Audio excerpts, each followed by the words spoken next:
desk in front of you. English, for English translation, where necessary, will be channel 1. Hebrew translation will be channel 2, and French translation will be channel 3.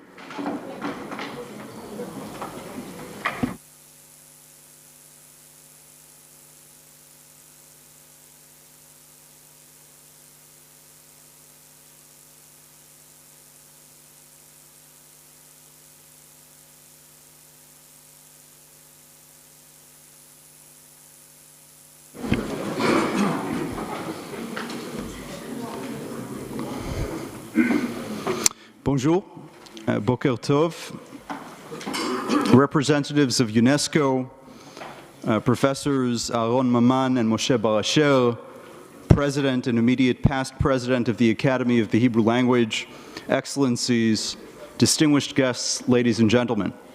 It is my honor, on behalf of B'nai B'rith International, to welcome all of you, as well as our global online audience, to this very special and important event at UNESCO headquarters in Paris, Hebrew as a Treasure of Human Heritage, Past, Present, and Future.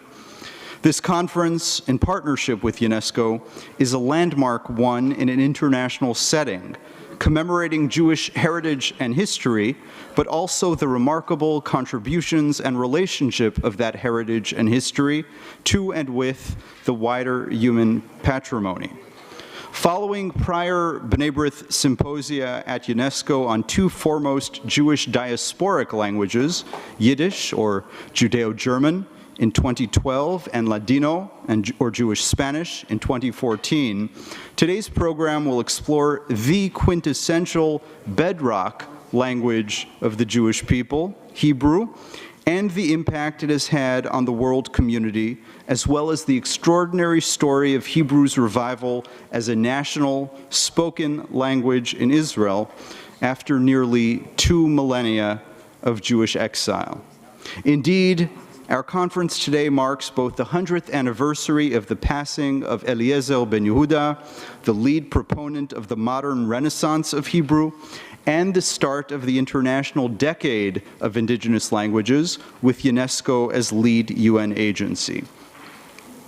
While recognizing both commonalities and differences between distinct communities and language traditions, it is our hope that best practices might be gleaned from the preservation, adaptation, and revival of Hebrew for diverse national languages and cultures facing acute challenges, new and old alike. It is now our privilege to hear remarks from the Director General of UNESCO, Her Excellency Audrey Azoulay.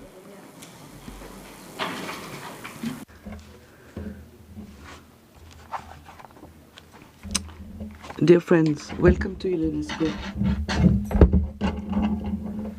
And thank you for having organized this symposium in collaboration with UNESCO on such a rich subject, because the history of Hebrew is that of renaissance, that of survival. For 2,000 years, Hebrew continued to be the spiritual, intellectual language for the Jewish community in the world, continued to evolve and met other languages of the Renaissance, Yiddish, Ladino, in all its variations, intermittent, familial. And then, thanks to people with passion, this language blossomed completely to contain 10 million locutors. This exceptional history and sites protected by UNESCO have traces of this in the World Heritage of UNESCO, of inscriptions of Bet Sharim's inscriptions, the first golden age of Hebrew, first renewal as well. It is registers the memory of the world carried by UNESCO that aim at protecting the documentary heritage, which talk of the Codex of Alep to Agada of Sarajevo. And for this Agada, UNESCO has been committed for over 20 years alongside Bosnia-Herzegovina to protect and recognize this superb manuscript. These documents testify to the modern Hebrew to enchant the world with the popular tales of Israel, and also to testify the most somber times with the text of Yad Vashem. In the unique history of the Hebrew language, I believe 3 lessons are essential. The first is that a language is never just a language. It is a unique vision of the world.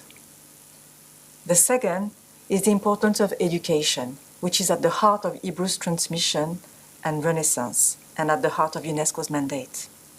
Languages must live in schools to live on in our societies, and UNESCO has long promoted multilingualism in schools. The third and final lesson is that the extraordinary renaissance of Hebrew is the result of extraordinary determination. In particular, that of Eliezer ben Yehuda, who died a century ago and who led unprecedented collective movement. The same determination guided our member states when they adopted the UNESCO recommendation on multilingualism in cyberspace in 2003. And now, at a time when so many of the world languages are in danger, we cannot just stand by. And this is a message of the International Decade of Indigenous Languages that will be launched at UNESCO headquarters later this year. Languages are one of humanity's treasures. We must protect them and keep them alive. I wish you all an excellent conference. Merci beaucoup. Thank you very much and most welcome.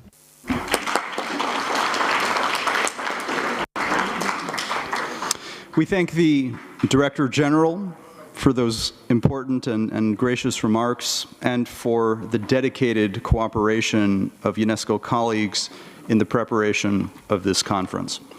We are now very honored to receive greetings from the President of the State of Israel, His Excellency Yitzhak Herzog.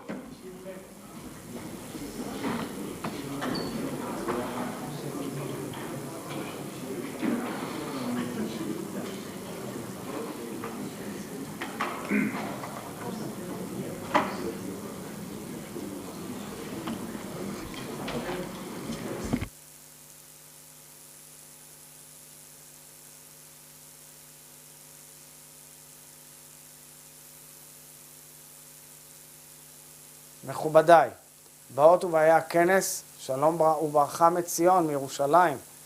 כבוד גדול עבורי לשלוח את ברכתי אליכם. ביום שמעלה על נס גיבור לאומי, מחיי השפה העברית אליעזר בן יהודה. לאחרונה כתב אלוף בן בעיתון הארץ, שבעצם במקביל להרצל, או אפילו טען שיותר מהרצל, אליעזר בן יהודה הוא מחולל הציונות. למה? כי בן יהודה לא היה רק אוהב השפה העברית, הוא היה קודם כל ציוני גאה, ומהיום שבו הצטרף לתנועה של התחייה הלאומית שלנו, הוא החיה את השפה העברית, ובלי שפה עברית אין תחייה לאומית. כדי להשיב את עם ישראל לזהותו, לחידותו ולארצו, הוא האמין שיש לייצר עברית חדשה. עברית שאפשר להתווכח בה, לעשות בה צדק ומשפט, לחיות בה, לכתוב בה מאמרים ושירים, ואפילו להגיב בטוקבק, או לכתוב מסרון חצוף.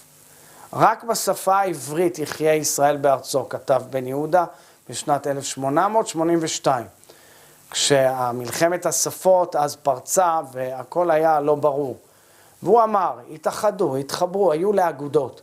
הוא הפציר ביישוב היהודי, החיו את שפתנו הנובלת אז בארץ אבות. כמה מתוק ניצחונו של בן יהודה, באמת. Comme la victoire de Ben Yehuda, how the victory of Ben Yehuda is soft in my ears, because I listen to people and I say when Ben Yehuda would be smiling.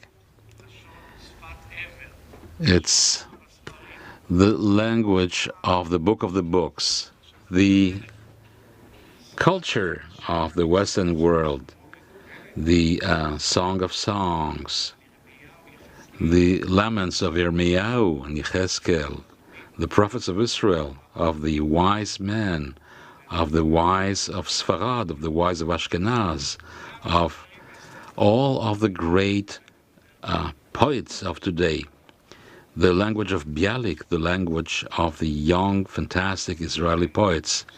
So we are so glad that we can live today and see the revival of the Hebrew language. And I wish to thank all those who work for that, the B'nai Brit, the outgoing chair of the Committee of the Hebrew Language, Moshe Barasher, and the incoming new president, Aaron Maman, I would like to remind you that Ben Yehuda was the first secretary of the board of Bnei Brit in Jerusalem, and that the National Library was born there. The first office of Bnei Brit in Zion was the first organization who decided that Hebrew would be the official language. So, wishing you a full success about this conference, about the spoken Hebrew, the beautiful and renewing language. I am wishing you a very important and very flourishing meeting. Thank you. We are thankful to His Excellency the President of Israel for those remarks and for his very kind appearance via video today. We are now very pleased to invite Dan Mariashin, CEO of Bnei B'rith International, to offer opening remarks.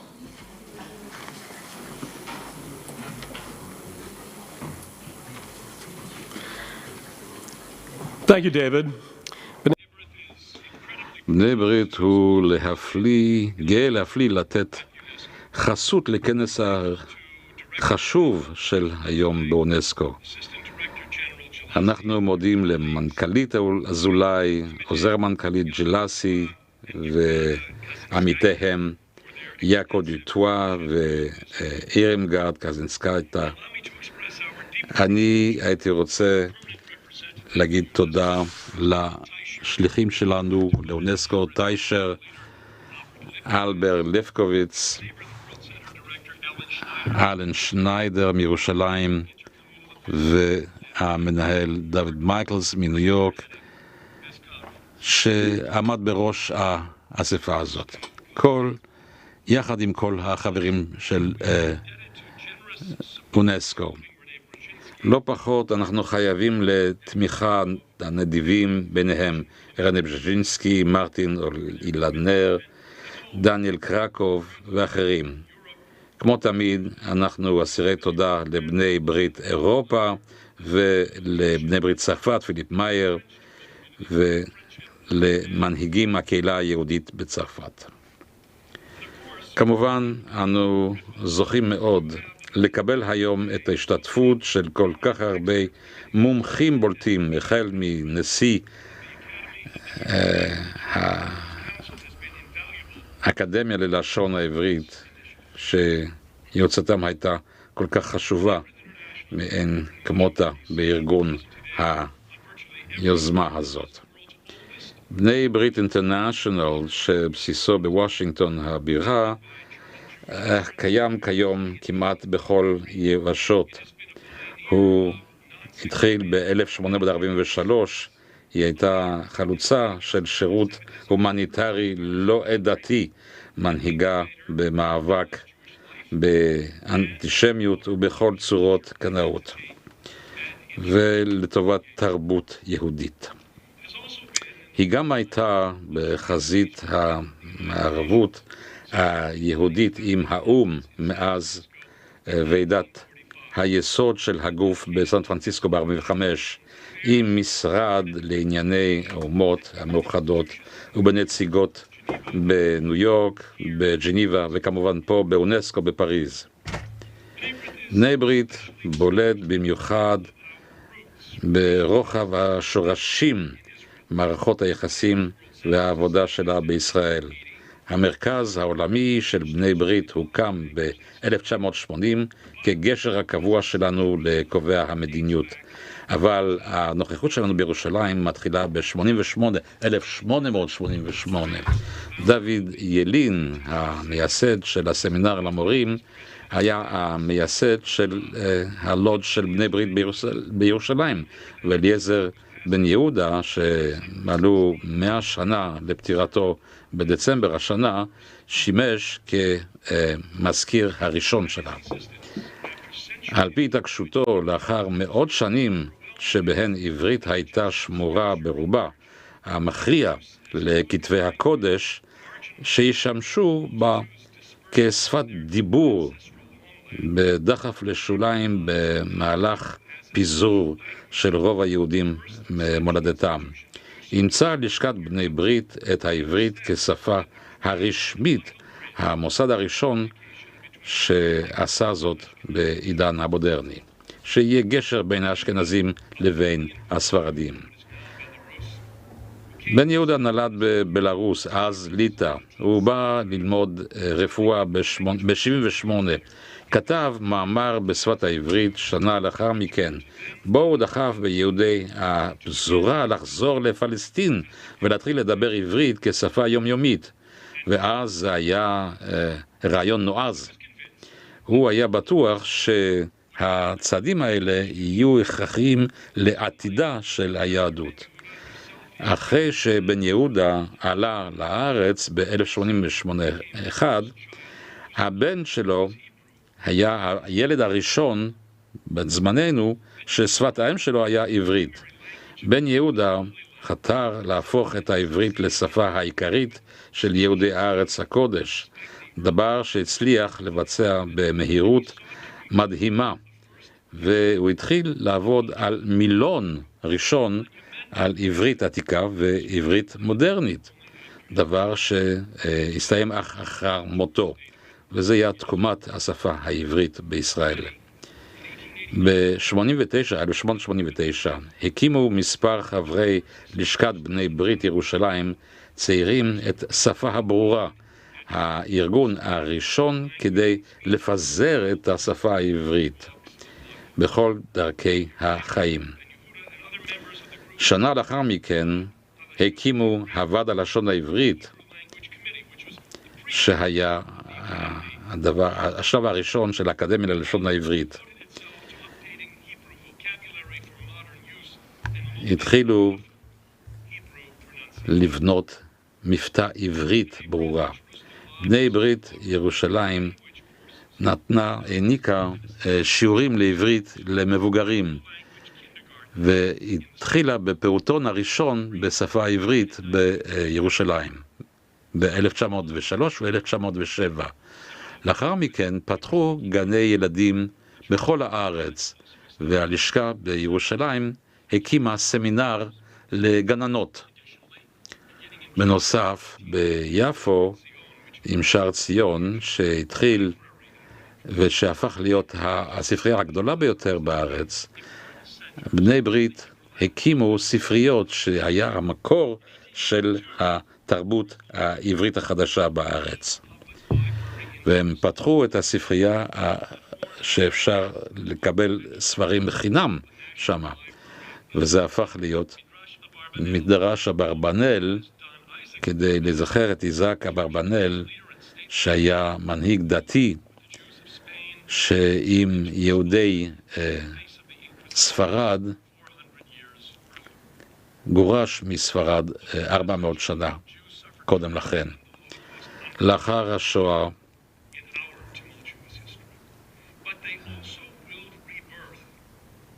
בנו מחדש מבחינה פוליטית, פיזית ותרבותית את השפה העברית. וזה היה מפתח לכל ההתפתחויות האלה.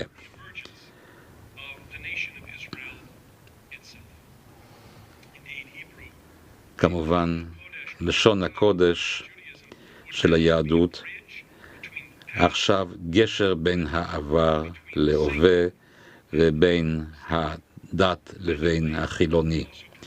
וזה גם ייתן תשתית ללא דת בין ישראלים, יהודים וערבים.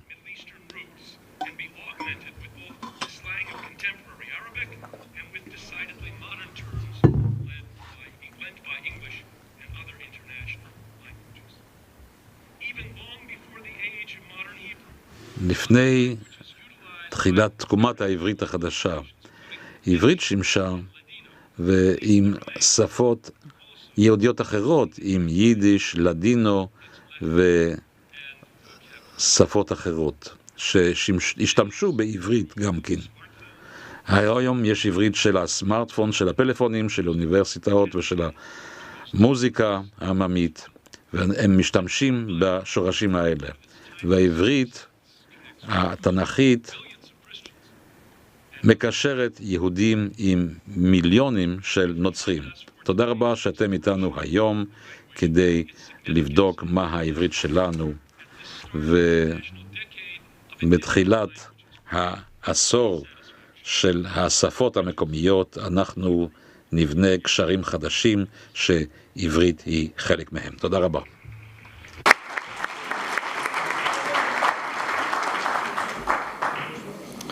Thank you very much, Jan, for those remarks, and we are תודה רבה לך על ההערות האלה, ואנחנו מודים לכל הקולגות מבני ברית שהפכו את האירוע הזה לאפשרי.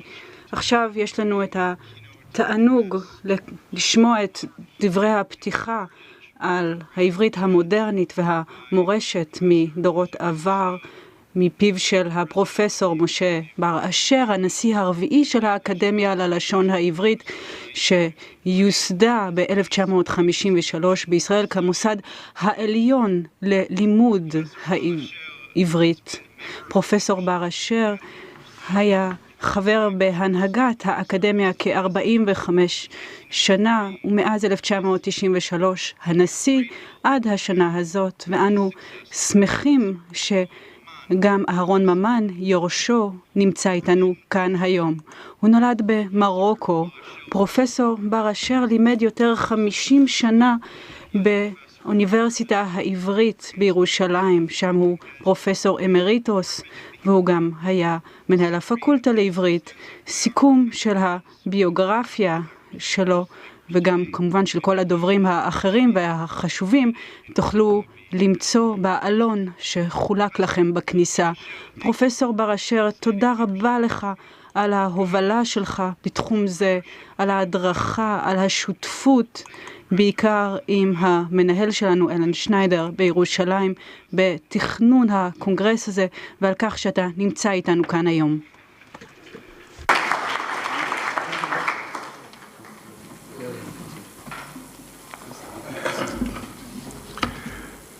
Je félicite Bnei Brit and אני מודה לאונסקו organizing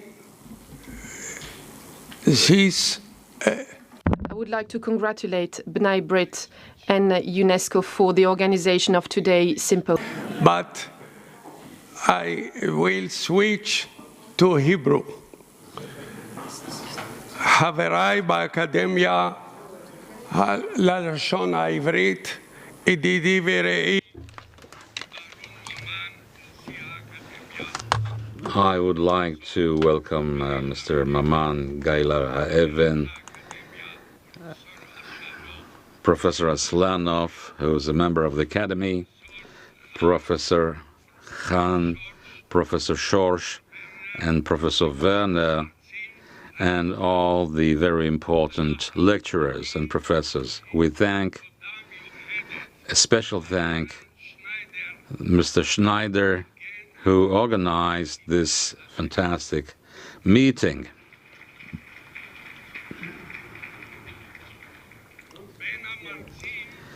Among the professors and lecturers, there is Bnei Brit, and those who are not Bnei Brit are talking a fantastic Hebrew, including our friends from Morocco and our friends from other countries.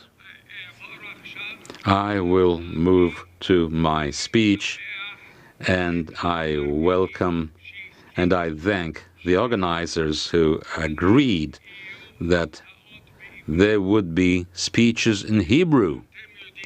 You know, in 1884, Begrand Boulevard, Eliezer ben Yehuda met Jews from Algeria, and they spoke Hebrew, and he was very amazed by their pronunciation in Hebrew. But this is not the reason why he decided to have the Sephardi pronunciation. I would like to talk about the new Hebrew and heritage of the generation. We usually call the Hebrew of recent generations by different names. The new Hebrew, the language of our times, the Hebrew of our time, the living language, Israel Hebrew, and other names. It goes without saying that these and other names overlap with each other and aim to indicate one thing.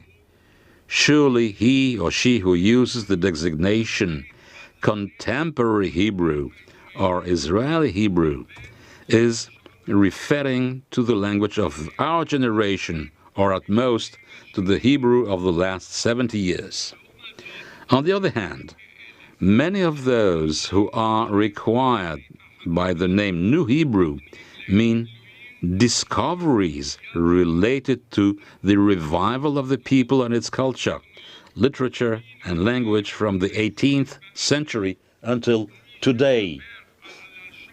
And those who speak of living language or living Hebrew mean a period from the days when Hebrew speech was revived at the end of the 19th century, the process that Shlomo Morag called the complete return of Hebrew to life.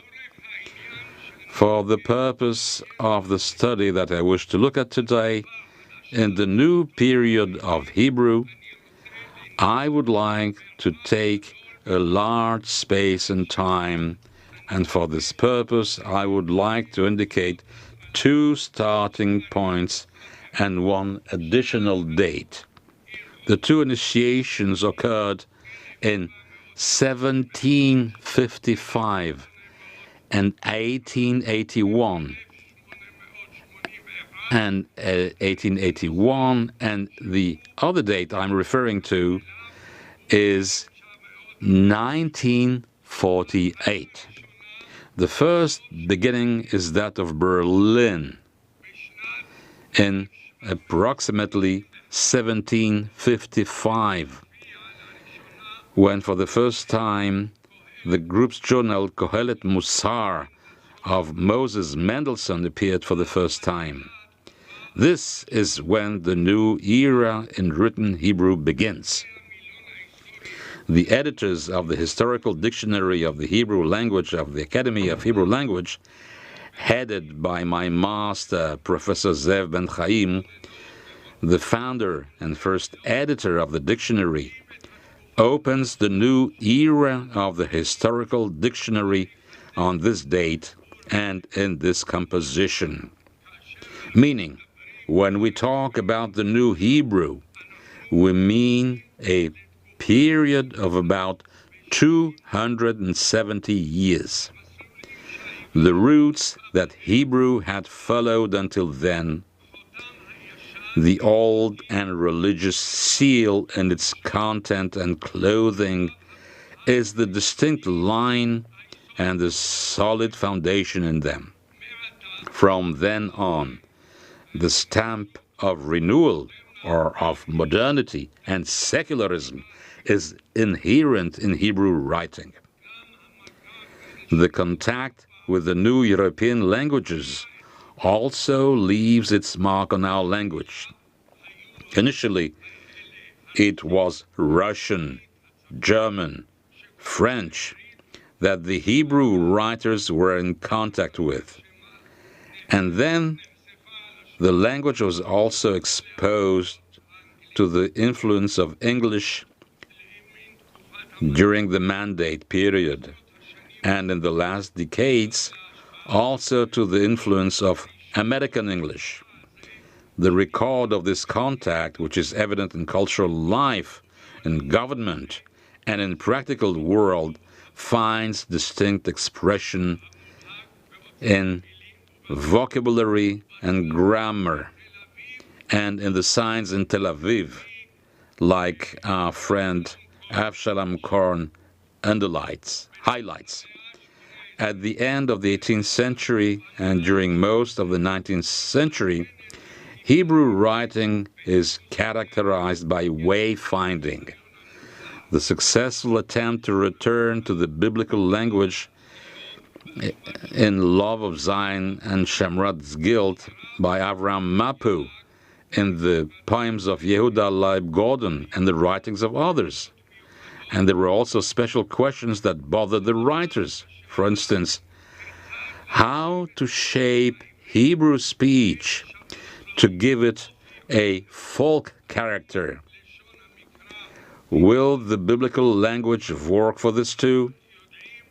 We know of writer who turned to Aramaic in order to dub it into Yiddish or Ukrainian speakers, such as the expressions Arba Tava and Safra Tava or Lachmanit da Malchuta that Mendele Mondach Sforim set in the common people's mouth.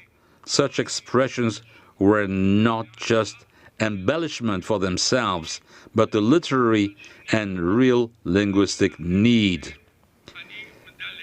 I'm just jumping a few paragraphs.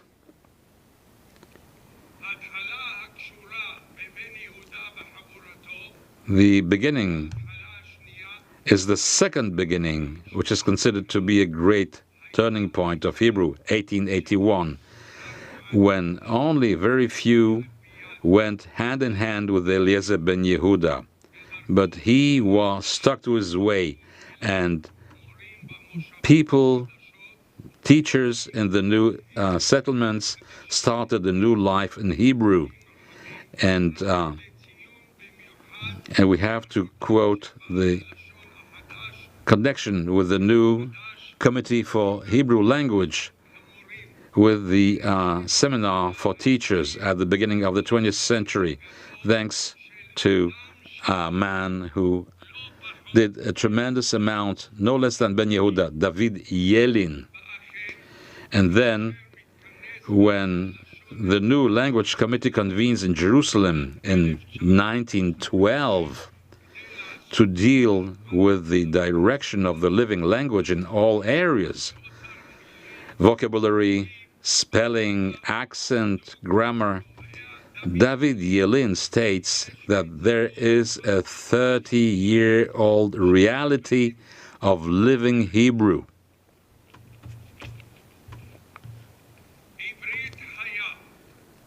Living Hebrew. Even if its speakers were few at the time, about a decade later, in the early 1920s, the British Mandate released a document stating that everything that is published in Israel must also be published in Hebrew, since it was the language of the Jews of the country. And in 1929, one of the leading teachers in Israel of that year, Chaim Aryeh Zuta, he spoke about 20,000 and more children whose education is all in Hebrew, and their everyday language is Hebrew. The bottom line is, 50 years after Ben Yehuda's arrival, his aliyah in Israel, Hebrew was a living language, even if it was hesitant and full of doubts. The other date I alluded to is the date of the founding of the State of Israel in 1948. From now on, Hebrew is the state language. From then on, all life is conducted in Hebrew. There are no extreme changes in Hebrew, but from then on, the number of Hebrew speakers is increasing. The first two dates, the publication of Kohelet Musar in Berlin in 1755, more or less, and the first Hebrew home in Jerusalem in 1881 by Ben Yehuda. In fact, 84 was the date of birth of Itamar ben Avi. Those are the first milestones of Hebrew language. The first station is the arrival of Hebrew in modernity and civilization. Second station, second milestones brought Hebrew to full life. And so that Hebrew would be a language. It encompasses everything in what Professor Ornan and a companion in the academy who passed away 2 weeks ago used to say. The third date is 1948, when Hebrew became the state language, and since then the number of its speakers has increased. According to the testimony of Professor de la Pergola, 7.5 million people are speaking Hebrew in Israel, and 200,000 or 250,000 out of Israel, besides the Israelis who left the country. On the affinity of living Hebrew to the language of the sources, I will not come to say a few things about the relation of modern Hebrew in general and the living language in particular to the heritage of the generations. What is clear is that the new Hebrew and the living language are tightly connected to the heritage of the generations, both in their vocabulary and in their grammar. When I say the legacy of generations, I mean Hebrew for its periods, and to a considerable extent also Aramaic for its divisions. Researchers have already examined many texts that have been connected in our generations to show the extent to which our Hebrew is connected to previous periods, and have shown that every text that is examined reveals that a decisive majority of its vocabulary is found in the Bible, and if not in the Bible, then it is found in the language of the sages, of the wise men, or in the language of the Middle Ages. The major of the new words derives from classical roots in Hebrew, or from Aramaic language in well-known buildings and weights. For example, the words from the last generation, Medda, Merav, Mizar, Yoshra, Afrata, even Tsahalulim are transparent to the Hebrew speaker because he easily identifies them with Yedda, Rav, Zair, Yashar, Prat, and Kshura and Tzahal. The names, the words Tashdir and Madura are quite clear and understandable to anyone who knows the Aramaic roots, Shaddar and Hadar. Instead, I would like to pay attention to the creative side of the New Hebrew and its use of the language of the ancient sources. Many of the speakers can easily identify the ancient source. I would like now to move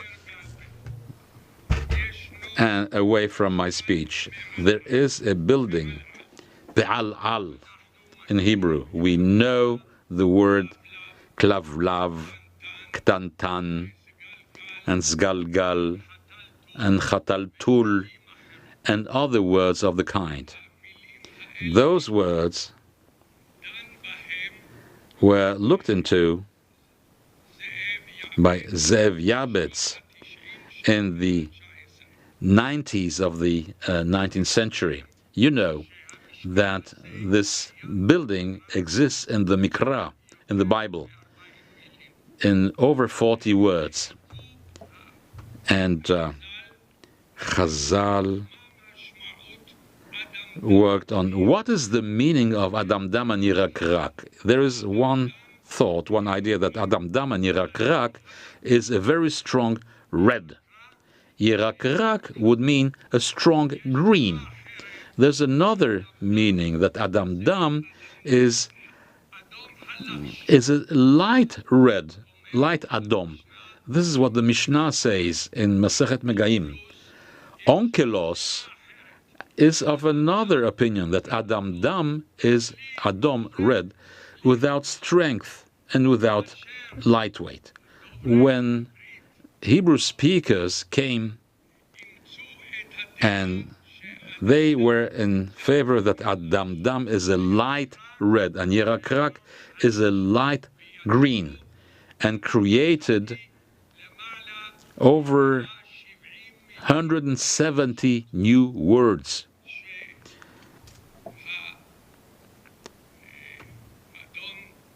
That Mr. Zev Yabetz, who was a renewer of the words and a friend of Ben Yehuda, what means a friend of Ben Yehuda? He was arguing with him every day.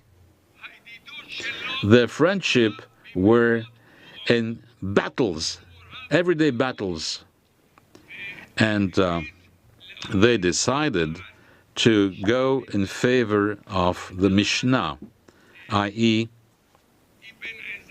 of Ibn Ezra, who says that Shcharchoret means lightly dark, opposite to my Ben, who said that Shcharchoret is very strong black.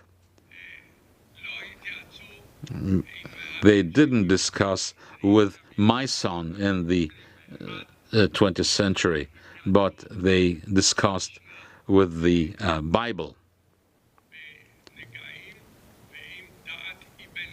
and with the opinion of Ibn Ezra.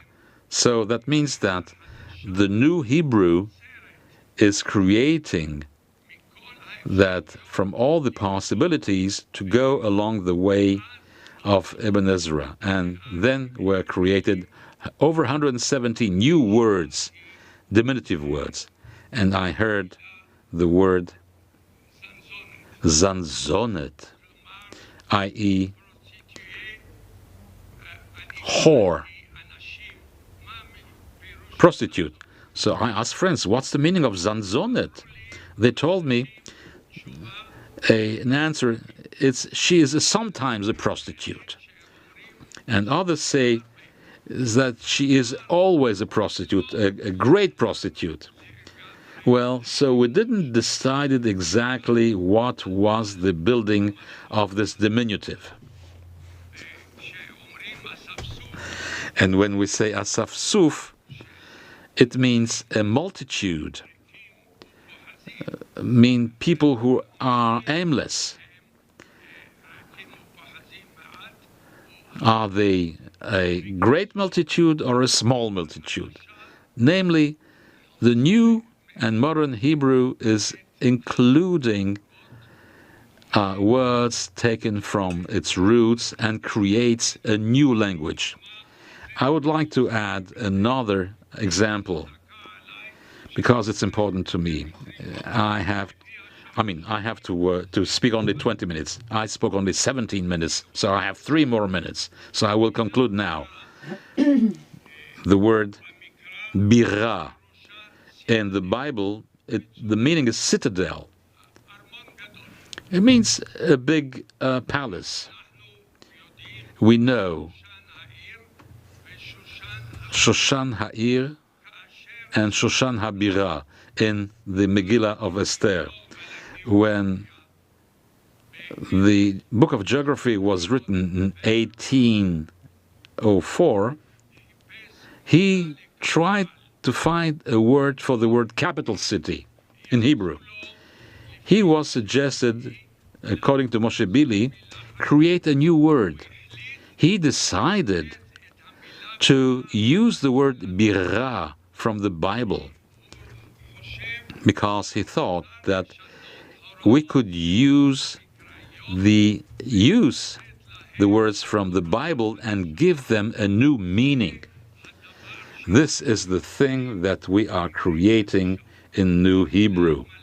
The word malach in the Bible meaning is a representative, in the language of the wise, malach is an angel. In the New Hebrew, I heard that Netanyahu is a malach. Wow. I heard from special people, and I heard that Lapid is also a malach. Indeed, the word malach has changed its deep meaning, and there are other words, and we are creating.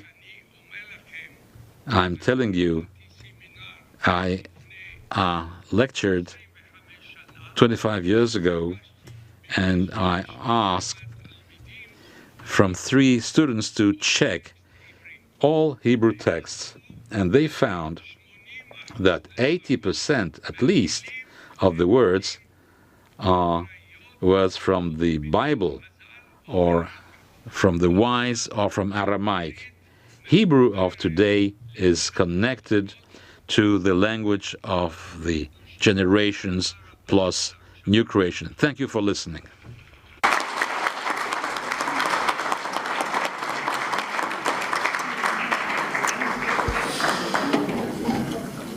Toda lecha, Professor Baruch Sher. Thank you, Professor Baruch Sher, for that broad and masterful overview, which will undoubtedly serve us well as we proceed with today's conference. We now conclude our opening with a musical interlude by Dalia Dumont, to be immediately followed by session 1.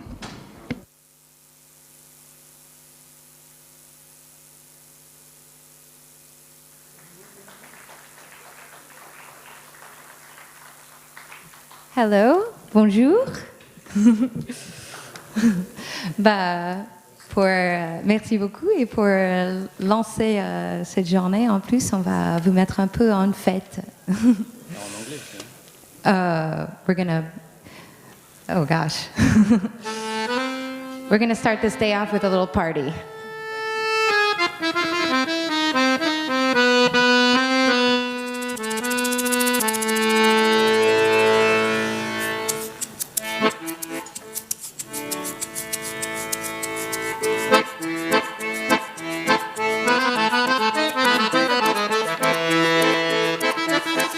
C'est bon, vous êtes permis de taper dans les mains. You can clap if you'd like.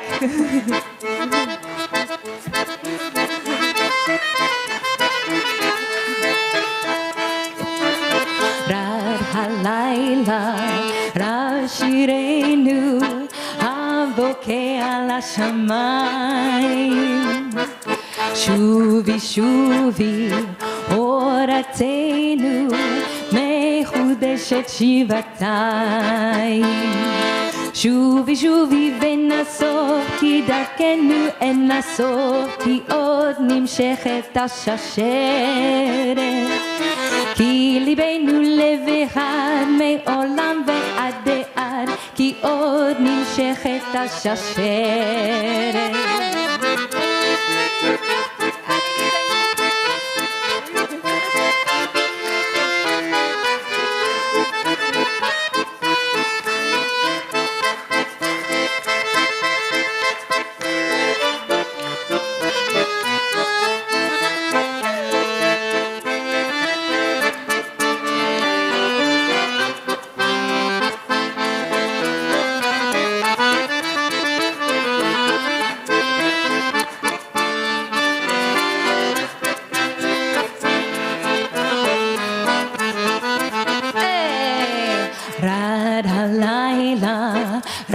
שירנו הבוקע על השמיים.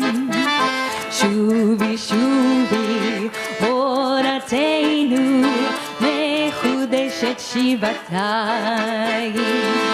שובי שובי ונסוף, כי דרכנו אין לסוף, כי עוד נמשכת השרשרת. כי ליבנו לב אחד מעולם ועד עד, כי עוד נמשכת השרשרת. לי